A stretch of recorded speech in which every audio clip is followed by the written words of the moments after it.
بسم اللہ الرحمن الرحیم۔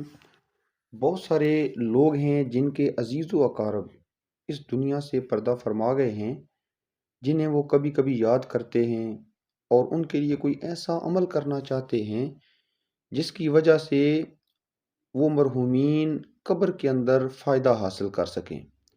تو ہر آدمی اپنے انداز میں سوچتا ہے کہ کون سا عمل کروں یا کون سا ورد کروں جس کی وجہ سے ان مرحومین کو فائدہ پہنچے۔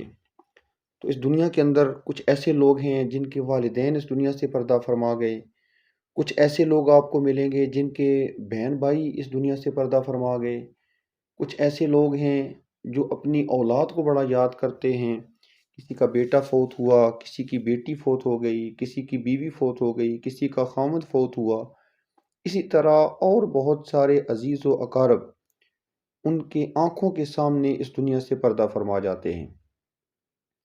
تو وہ وظیفہ کرنا چاہتے ہیں، کوئی ذکر کرنا چاہتے ہیں جس کی وجہ سے ان مرحومین کو جہاں بھی وہ مدفون ہیں ان کی قبروں کے اندر انہیں فائدہ پہنچتا رہے۔ تو اسی سے متعلق میں آج آپ کے سامنے ایک روایت ذکر کروں گا۔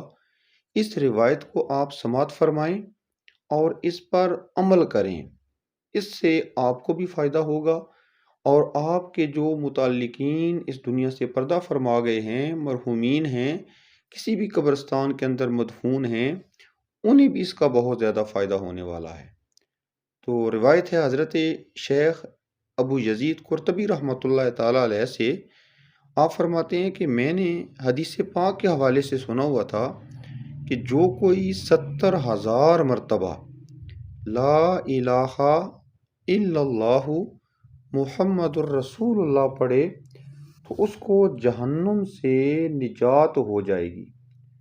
چنانچہ میں نے اس وعدہ اور برکت کے خیال سے اپنی بیوی کے لیے یہ عمل کیا، یعنی اپنی بیوی کے لیے 70,000 مرتبہ کلمہ طیبہ کا ورد کیا۔ اور یہ ورد میں نے صرف ایک مرتبہ نہیں کیا، وہ فرماتے ہیں کہ میں نے اپنے لیے بھی کچھ نصاب مقرر کیے اور وہ میں نے مکمل 70,000 مرتبہ کلمہ طیبہ اپنے لیے کئی مرتبہ پڑھا، جس کو میں اپنے لیے ذخیرہ آخرت سمجھتا تھا۔ یعنی یہ میرا ایک ایسا عمل ہے جو اللہ تعالیٰ میرے لیے بخشش کا سامان بنا دے گا کہ بیوی کے لیے بھی 70,000، اپنے لیے ایک مرتبہ 70,000، پھر ایک اور مرتبہ 70,000، تو کئی مرتبہ میں نے 70,000 کا وظیفہ اپنے لیے مقرر کیا ہوا تھا۔ ان دنوں ہمارے ساتھ حجرے میں ایک ایسا نوجوان بھی رہتا تھا جس کے بارے میں مشہور تھا کہ اس کو بعض اوقات جنت اور جہنم کا کشف ہوتا ہے، پتہ چل جاتا ہے کہ جو بندہ اس دنیا سے فوت ہو گیا ہے وہ جنت میں جائے گا یا جہنم میں جائے گا، اور قبر کے حالات کیسے ہیں اس کے۔ حالانکہ وہ چھوٹی سی عمر کا نوجوان تھا، مگر اس کے باوجود ساری جماعت اس نوجوان کی بڑی تعظیم کرتی تھی، لیکن میرے ذہن میں اس کے بارے میں کچھ شبہ تھا کہ پتہ نہیں یہ صحیح کہہ رہا ہے، پتہ نہیں یہ غلط کہہ رہا ہے۔ اتفاق سے بعض عقیدت مندوں نے ہمیں دعوت پر اپنے گھر بلایا۔ جب ہم کھانا کھا رہے تھے تو وہ نوجوان بھی ہمارے ساتھ تھا۔ اچانک انہوں نے ایک زبردست چیخ ماری اور ان کا سانس پھولنے لگا اور کہنے لگا، اے چچا، یہ میری ماں جہنم میں ہے۔ یعنی اس کے اس انداز سے یہ پتہ چل رہا تھا کہ اس کے سارا منظر اس کے سامنے اس کو دکھایا جا رہا ہے اور اس کی ماں اس کو جہنم میں دکھائی جا رہی ہے، اور قبر کے حالات سے اب یہ واقف ہے۔ وہ اس قدر شدت سے چیخ رہا تھا کہ سننے والوں کو ضرور یقین ہوتا تھا کہ یہ کسی مصیبت کی وجہ سے چیخ رہا ہے۔ میں نے جب ان کی یہ گھبراہٹ دیکھی تو میں نے اپنے دل میں کہا، آج اس شخص کی سچائی کا تجربہ کرتا ہوں۔ چنانچہ میں نے اپنے دل میں یہ خیال کیا کہ ایک پورا نصاب 70,000 مرتبہ لا الہ الا اللہ محمد الرسول اللہ جو میں نے پڑھا تھا، اور اس عمل کو سوائے اللہ تعالیٰ کے اور کوئی نہیں جانتا تھا، یہ میں اس کی ماں کو فدیہ کرتا ہوں، اس کی ماں کو ایصال ثواب کرتا ہوں۔ پھر میں نے اپنے دل میں کہا، اے اللہ، میں 70,000 پڑھا ہوا کلمہ طیبہ لا الہ الا اللہ محمد الرسول اللہ اس عورت کو بخشتا ہوں جو اس جوان کی ماں ہے۔ ابھی میرے دل میں یہ خیال پوری طرح گزرا بھی نہ تھا کہ یہ نوجوان بول اٹھا، اے چچا وہ جہنم سے نکال لی گئی ہے۔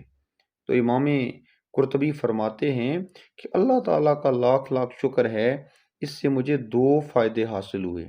ایک تو اس بات کے سچا ہونے پر ایمان ہو گیا کہ جو کوئی 70,000 مرتبہ کلمہ طیبہ پڑھ کے کسی کو ایصال ثواب کرتا ہے، اللہ تبارک و تعالیٰ اس کو عذاب قبر سے نجات عطا فرما دیتا ہے۔ اور دوسرا، اس نوجوان کے بارے میں میرے دل میں جو شبہ تھا وہ ختم ہو گیا، یہ پتہ نہیں اس کو کشف ہوتا ہے یا نہیں ہوتا۔ تو یہ روایت سننے کے بعد اب ہم نے کرنا کیا ہے؟ روزانہ تھوڑا تھوڑا کر کے اپنے لیے 70,000 مرتبہ کلمہ طیبہ جمع کر لیں۔ روزانہ 100 بار پڑھ لیں، 200 بار پڑھ لیں، 500 بار پڑھ لیں، 1000 بار پڑھ لیں، جتنی ہمت ہے، جتنی آسانی کے ساتھ آپ پڑھ سکتے ہیں تسبیح پر، کاؤنٹر پر۔ تو یہ اپنے لیے کوشش کریں، چند دن لگ جائیں، چند ہفتے لگ جائیں، چند مہینے لگ جائیں، تو اپنے لیے 70,000 کلمہ طیبہ پورا کر لیں۔ انشاءاللہ تعالیٰ یہ بخشش کا سماں ہوگا۔ اور اس کے بعد پھر کیا کرنا ہے؟ انتہائی قریبی افراد، چاہے وہ بیوی ہے، ماں باپ ہیں، اولاد ہے، بہن بھائی ہیں، ان کے لیے ایک وظیفہ دوسرا شروع کریں کلمہ طیبہ والا، کہ وہ نصاب ان کے لیے ہوگا جو اس دنیا سے پردہ فرما گئے۔ پھر جب دوسرا مکمل ہو جائے تو پھر انتہائی کو جو قریبی فرد ہے اس کے لیے بھی 70,000 دفعہ کلمہ طیبہ پڑھتے جائیں۔ یہ ایسے اعمال ہیں جو آپ کے لیے اور آپ کے اس دنیا سے جو جانے والے عزیز و اقارب ہیں ان کے لیے بخشش کا سماں ہوں گے۔ اللہ تعالیٰ مجھے اور آپ کو عمل کرنے کی توفیق عطا فرمائے۔ جزاکم اللہ خیرہ۔